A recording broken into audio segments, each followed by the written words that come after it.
bangsa bersangkutan ingin adanya change atau perubahan ke arah yang lebih bagus, itu memang perlu proses. Tetapi ketika momentum sudah datang, maka proses perubahan itu menjadi lebih cepat dan insya Allah berhasil. Nah, saya dan teman-teman meyakini the moment now is coming very soon. Ya. Jadi sedikit ini mengenang waktu ya kita hormat pada semua presiden. Ya. Semua presiden sebelum Pak Jokowi itu jadi bagus sekali dibandingkan dengan ini Pak siapa? Pak Jokowi ini. Ya. Pak siapa? Nah, jadi waktu itu saya ditanya wartawan Newsweek, New York Times dan lain-lain. Dia menanyakan pada saya, kapan Mr. Soeharto akan stand down, akan step down. Saya mengatakan, listen to me, in a matter of days, not weeks, dalam hitungan hari, bukan minggu. Betul ya, percaya saya gitu. Memang 5 hari setelah itu memang artinya Pak Harto itu stand down, step down, karena beliau apa? Beliau negarawan, tidak ngotot. Ya. Yang satu ini, ya. Kita akan nilai sendiri. Ya. Sampai Rocky Gerung mengatakan, iya itu ini itu, memang saya kira memang maklum lah ya. Kalau dikatakan lebih gawat lagi mungkin dipakai Rocky Gerung ya. Jadi kita terima kasih Pak Rocky Gerung. Ya. Nah karena itu singkat saja kami ini insya Allah akan membuat sebuah pernyataan dari waktu kami beberapa hari.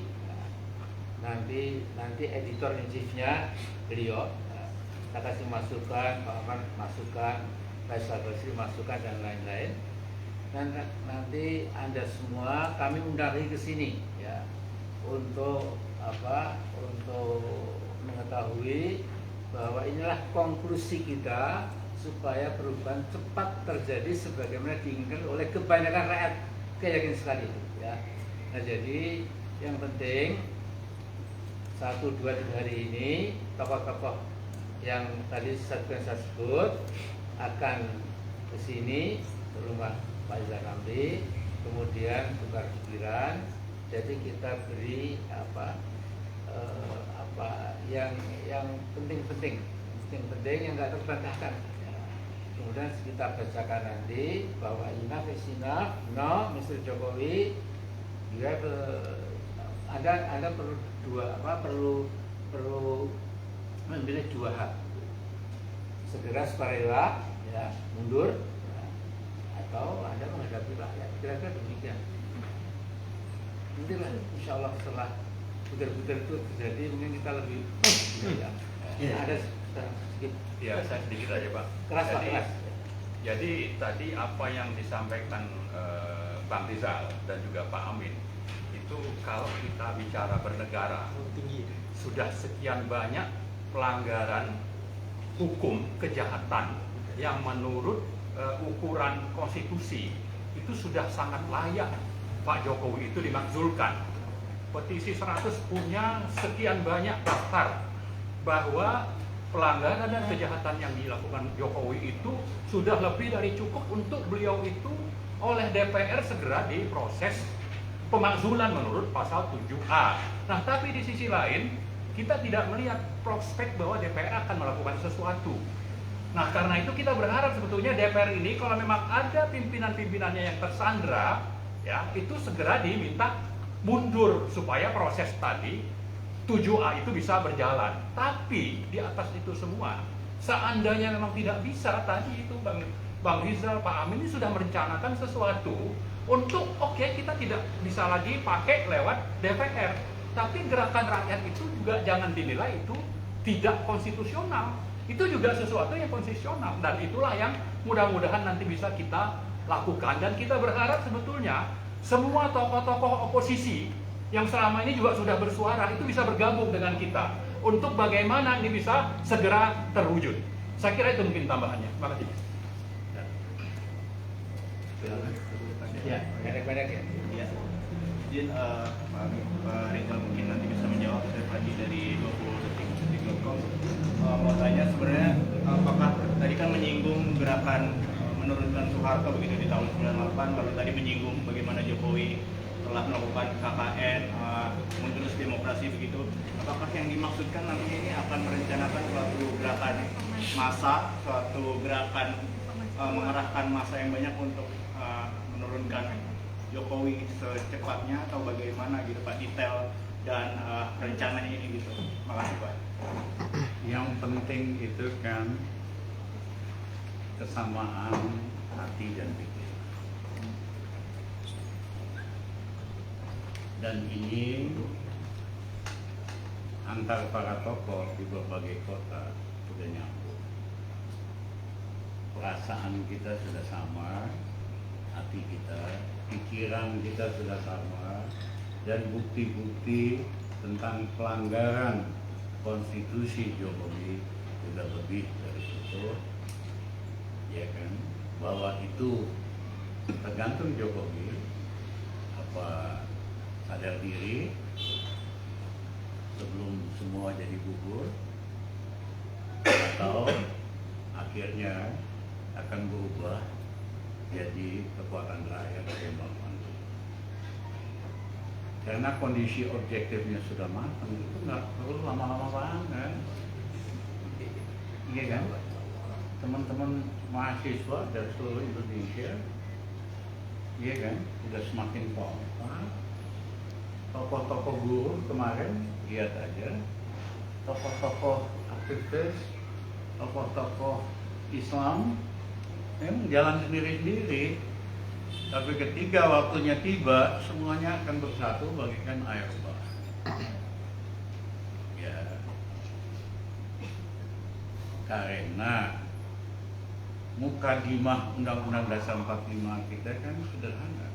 Tugas pemimpin itu mencerdaskan rakyat, memakmurkan rakyat. Jokowi sering membodohi rakyat dengan berita palsu, dengan fakta-fakta palsu, dan membayar influencer sama buzzer yang pada dasarnya menyesatkan rakyat, bukan mencerdaskan rakyat. Nggak ada loh pemimpin di Indonesia menggunakan buzzer sama influencer, karena dia pengen rakyat kita cerdas. Yang kedua, kalau Jokowi nggak bisa bikin rakyat makmur, jangan bikin susah. Yang terjadi hari ini makmurin kagak bisa, yang ada bikin rakyat makin miskin.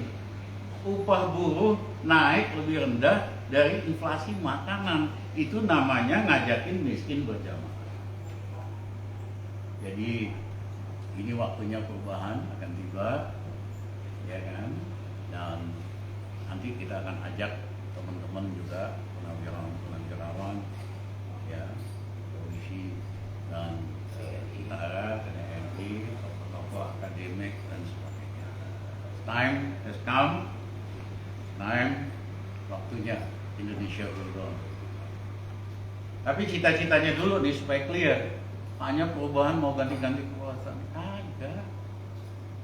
Cita-cita kita begitu Jokowi jatuh, satu, harga BBM kita akan turunkan sehingga di kantong rakyat ada uang. Yang kedua, tarif listrik kita akan turunkan ke posisi 3 tahun yang lalu sehingga cicilan listrik rakyat berkurang 30%, ada uang di kantong. Yang ketiga, kita akan stabilkan kebutuhan pokok. Yang keempat, kita akan naikkan kredit untuk UKM dari hanya 18% dari total kredit ke 35% dalam 1 tahun. Sehingga UKM yang 40 juta ada uang. Hari ini di daerah-daerah nggak ada uang, di bawah nggak ada uang. Kesedot untuk bayar pokok sama bunga utang 780 triliun. Kita beresin soal utang benar. Yang kedua, kita adakan pemilu yang lebih adil dan fair. Belajar dari Pak Habibie. Pak Habibie hanya 6 bulan persiapannya, nggak perlu lama-lama. Yang dia lakukan, Ketua KPU, Bawaslu, tokoh independen, anggotanya dari partai-partai supaya bisa saling ngawasi. Bukan hari ini sengaja dipilih ormas supaya gampang diatur. Yang ketiga, tidak ada lagi threshold sehingga pemilihan presiden, gubernur jadi lebih kompetitif, faktor uang lebih berkurang, dan yang terakhir nggak ada lagi tuh box di bawah dari TPS ke kecamatan, disitulah kecurangan dilakukan. Nanti dari TPS 85.000 langsung ke satelit, rakyat monitor lewat handphone. Biayanya pun sepertiga dari yang mereka minta biaya buat 2024 90 triliun. Kita udah hitung cukup 30 triliun. Jadi teman-teman, itulah arah perubahannya. Ini waktunya kita berubah. Capek kita semua ngulangin kasus yang sama lagi, Mas Amin. Ya. Iya. 25 tahun yang lalu kan kita yang ngomong KKN. Iya kan? Ini lebih parah lagi. Ini lebih parah lagi. Masa 20 tahun lagi kita masih ngomongin yang sama? Kapan ini bangsa maju? Jadi harus ada shock therapy. Harus ada yang dipenjarain habis ini. Ya, pemimpin seperti di Korea. 5 mantan presiden, 3 jenderal.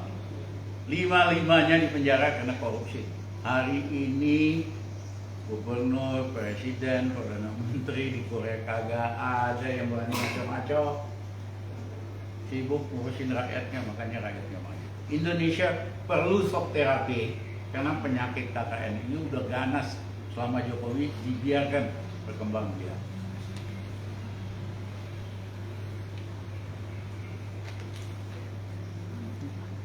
Tadi boleh dipertegas dari Metro TV, ya. Boleh dipertegas lagi Pak, tokoh-tokoh yang nantinya hendak diajak, mungkin boleh disebutkan tadi kan Jenderal, Purnawirawan TNI, militer dan sebagainya, tapi sejauh ini yang sudah memastikan untuk ikut bergabung bersama Pak Amin. Nanti pada waktunya akan disampaikan. Ya betul. Berarti masih dalam. Nah, sebetulnya kan komunikasi selama setahun terakhir berjalan.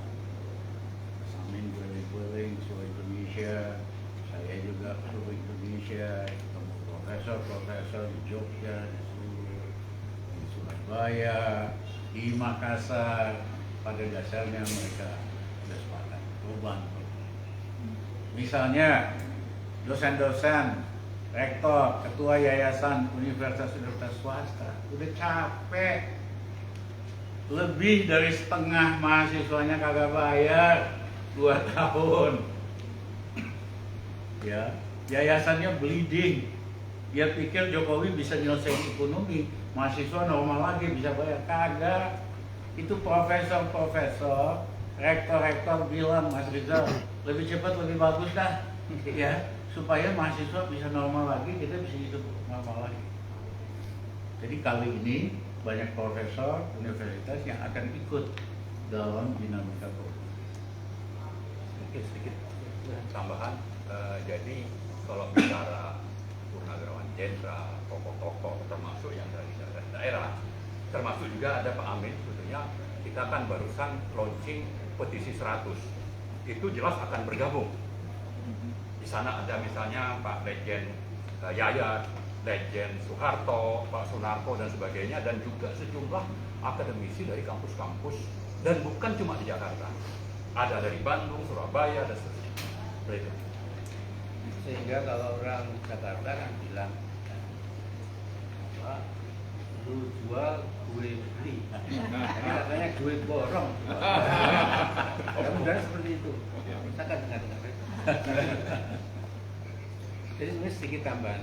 Nah, jadi kita sedikit pun tidak terbesit bahwa perubahan nanti harus menjajarkan darah walaupun setitik, jangan, never ever.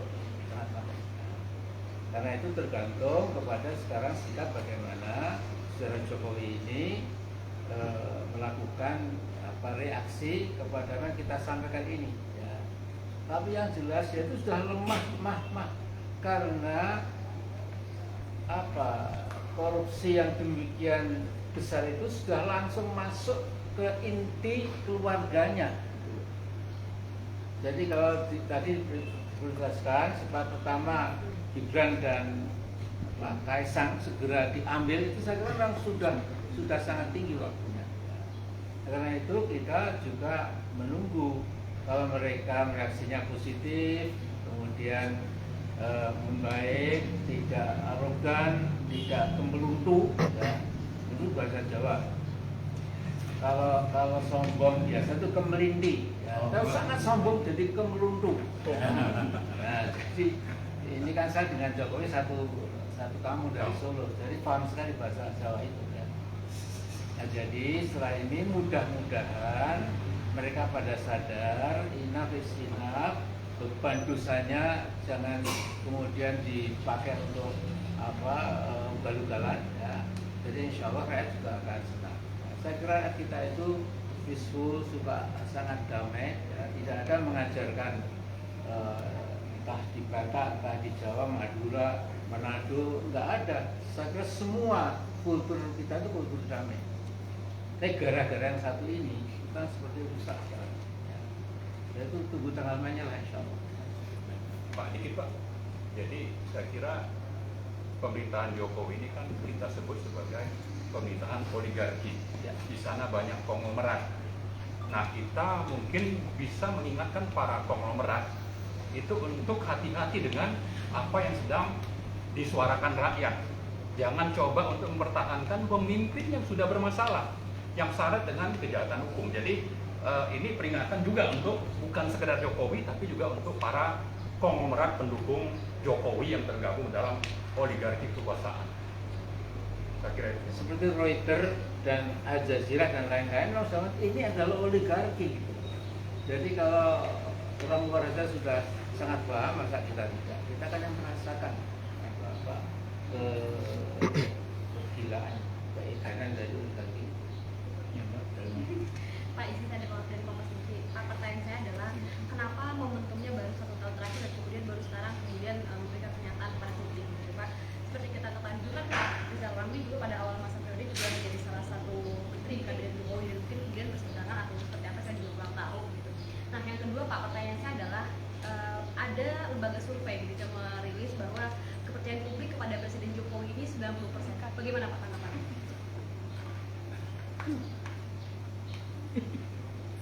Mosok percaya. Menggelikan. Menggelikan itu kan berbahaya.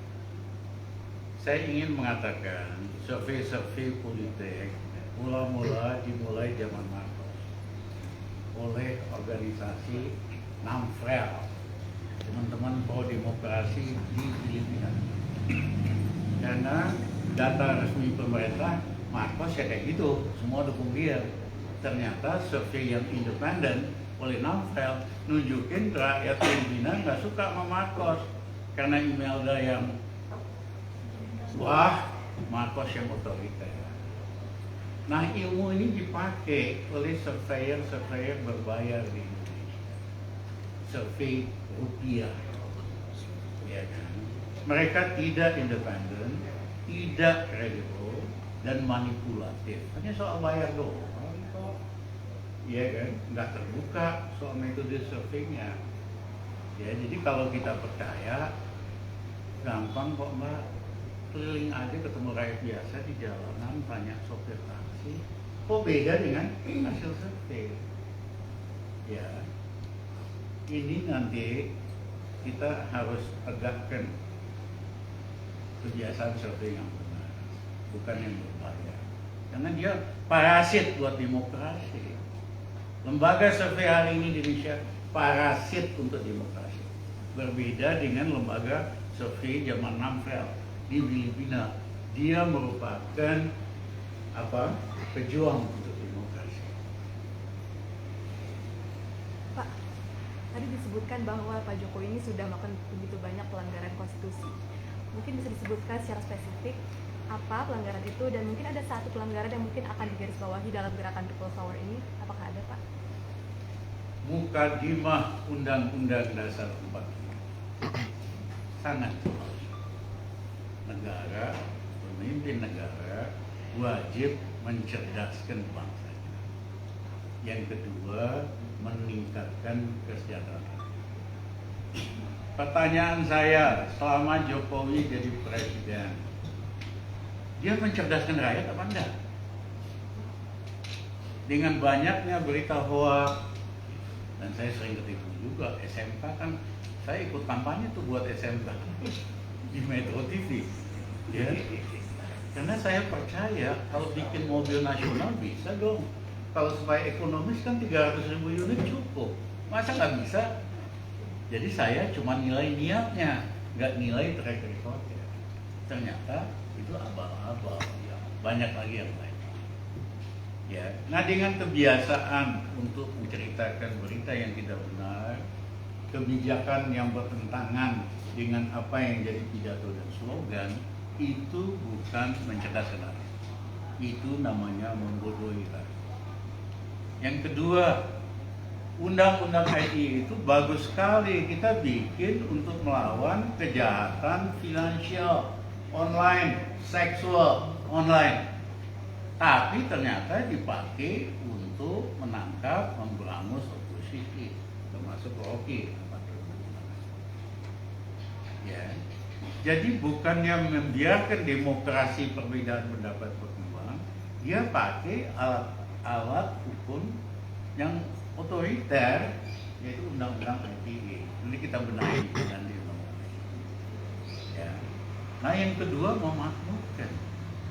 Faktanya kemiskinan makin banyak, 40% rakyat Indonesia kategori miskin, petani itu sangat miskin banget.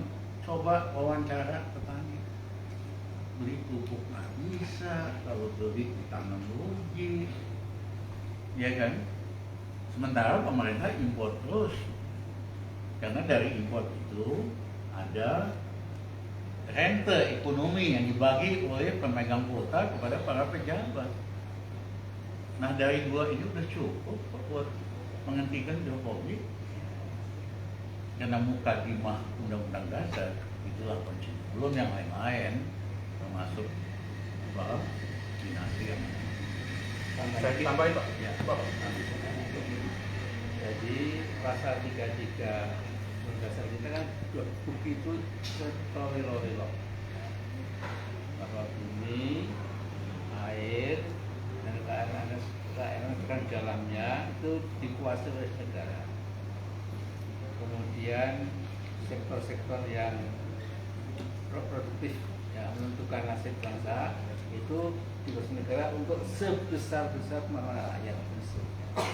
Tapi zaman Jokowi ini itu diwalik grembiang, jadi dibalik, ya, itu sebesar kemakmuran konglomerat dan korporatokrat, penjahat, bandit-bandit itu yang memang diladeni, disembah bahkan, ya, oleh pemerintah yang sekarang ini. Ya.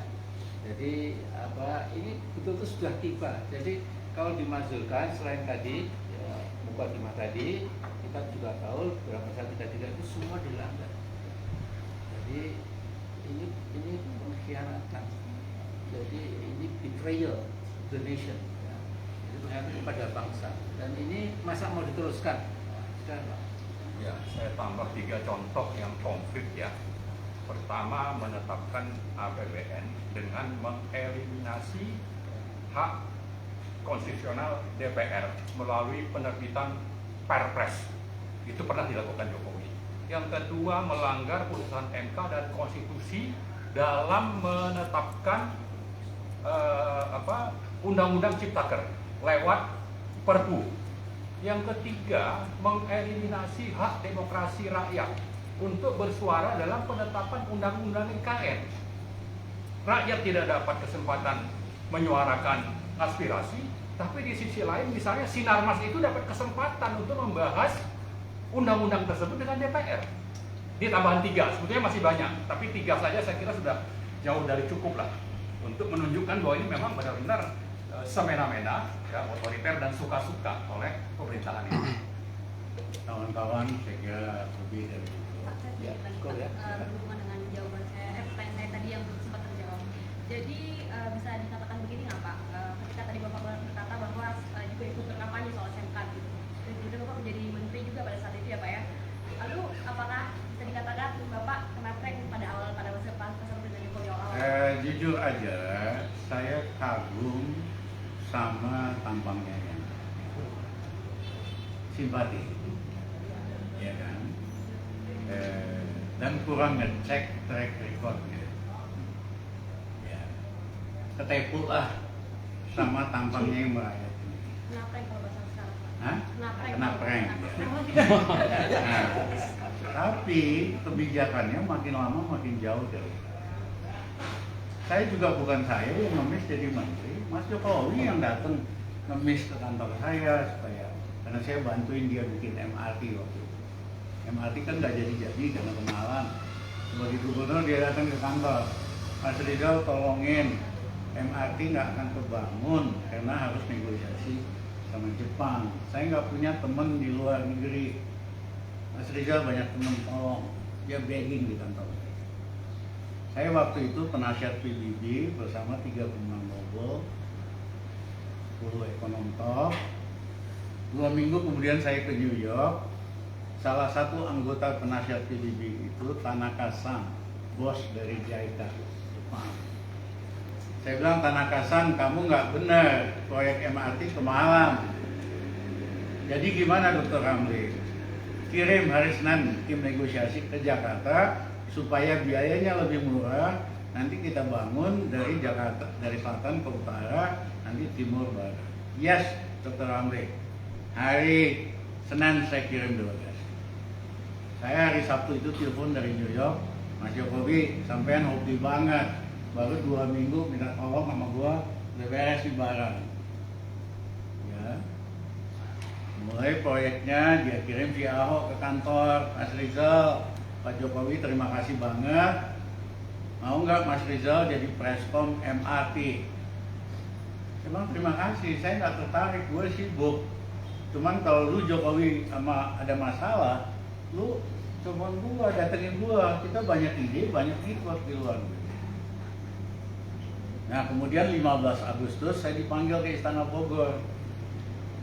Saya di mobil sama Kasino Mas Amin. Saya bilang saya pasti ditawarin jadi Menko Invest. Saya nggak mau karena bukan bidang kejagoan kita. Bidang kejagoan kita makroekonomi sama finance. Saya bilang sama si Kasino, siapa nih gantinya? Tulis 3 nama. Sampai di Bogor, ya Istana Bogor. Waktu itu saya nggak dikasih kopi aja enggak, Mas. Snack aja enggak, karena dia takut bocor ketemunya sama saya. Ya, akhirnya dia minta tolong Mas Rizal, saya pengen Mas Rizal bantu saya sebagai Menko Invest. Mas Jokowi terima kasih. Saya nggak tertarik, ini ada daftar 3 nama. Enggak, saya maunya Mas Rizal. Nah Mas Rizal ngerti masalah dan berani. Kalau hanya ngerti masalah nggak berani, nggak terjadi perubahan.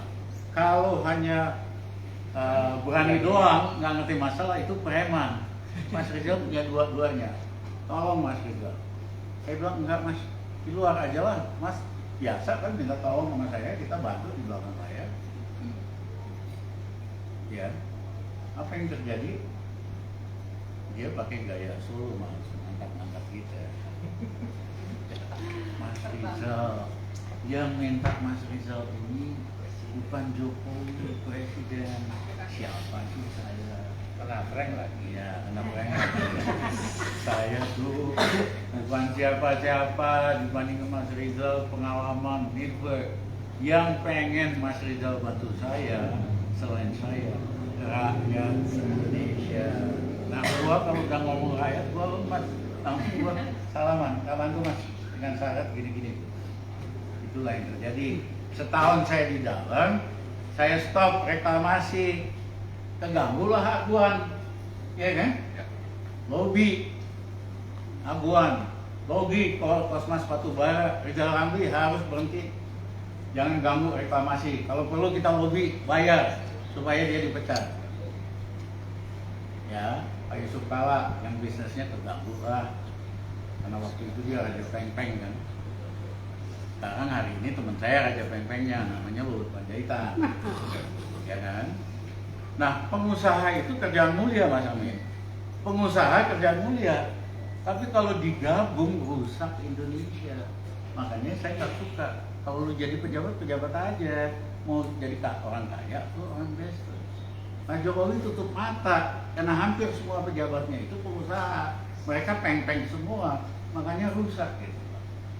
Itu Mbak ya, hanya gagal. Tapi saya kira udah lebih dari cukup.